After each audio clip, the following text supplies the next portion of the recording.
Hello students, welcome to AKS. So now let us continue our discussion in fundamental rights. So we have discussed about Article 14 to 18. Now let us try to discuss about right to freedom. Right to freedoms under Articles 19 to Article 22. So what does Article 19 state? Article 19 states that these fundamental rights are called as civil and political rights, except the right to freedom and expression, that is a natural right. All the six rights under Article 19 are protected against the state action but not private individual.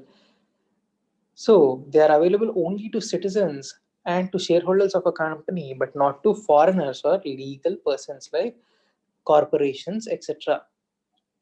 Article 19, the right to freedom of speech and assembly, the right to assemble peacefully and without arms, the right to form unions and associations, the right to move freely throughout the territory of India, the right to practice any profession or the right to carry on any occupation, trade or business, the right to reside and the right to settle in any part of India. These are the six freedoms provided under Article 19. So, number one, Article 19(1)(a) states that the right to freedom of speech and expression. So, the state shall guarantee the right to freedom of speech and expression. This is a natural right, but it is subject to certain reasonable restrictions, which account to 8 restrictions on the grounds of integrity and sovereignty of India, security of the state, friendly relationships with foreign states, public order, decency and morality, and contempt of court, defamation, and incitement to an offense. So, the citizens of India enjoy the right to freedom of speech and expression, but it is subject to these 8 reasonable restrictions.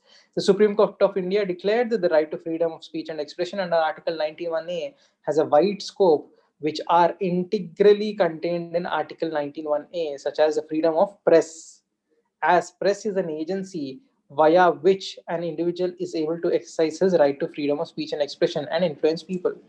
The freedom of movement is restricted in the interest of general public and protection.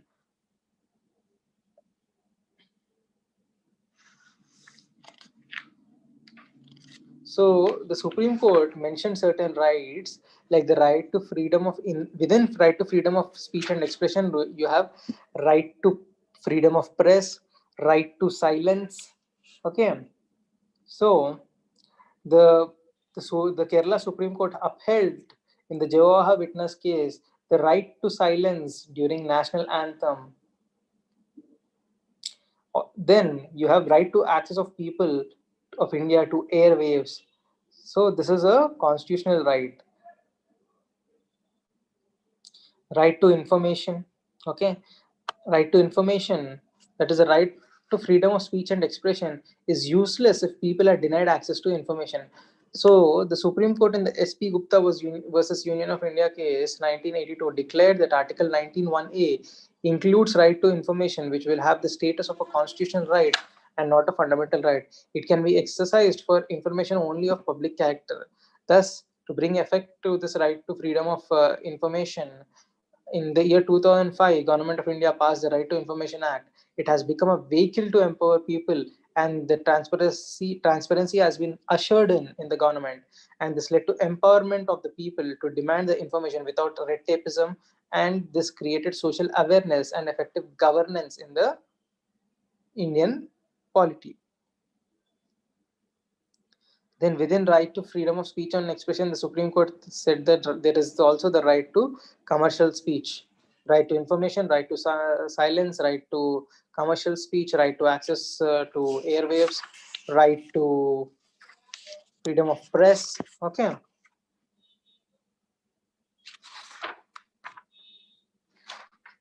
So, these are some of the rights within the ambit of freedom of speech and expression.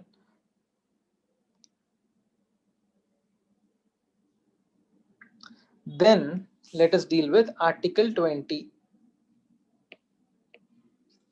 Let us deal with Article 20 of the Constitution. What does this Article 20 of the Constitution state? It deals with protection in respect of conviction for offences. So, every citizen enjoys fundamental right to not be coerced as a witness in his own case. So this Article 20 is available to citizen and foreigners and is based on the principles of natural justice. Article 20 states that no person shall be compelled to be a witness against himself in a court of law, that is in a criminal case. That is no self-incrimination. No self-incrimination. Number two, no person shall be punished for an offense more than once. That is, no person can be punished for the same offense dually. Available to both citizens and non-citizens. This right is available to both citizens and non-citizens as it is part of rule of law under Article 14, which is available to both citizens and non-citizens. This is called no double jeopardy. No double jeopardy. Okay. But again, some people ask, there could be trial rights, sir. Many times, even if a person is convicted, also there is a retrial. Trial of a person can be more than one. In a case, a person is convicted, but he is not punished. But a person shall not be punished more than once for the same crime.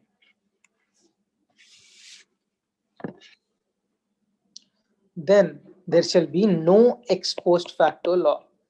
Okay, no ex post facto law.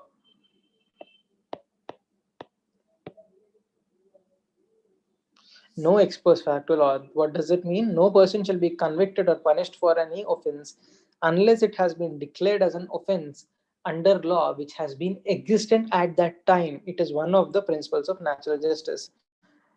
Then, under Article 20 also declares that the state will not pass retrospective criminal laws. Okay, that is, backdated criminal laws will not be passed by the state.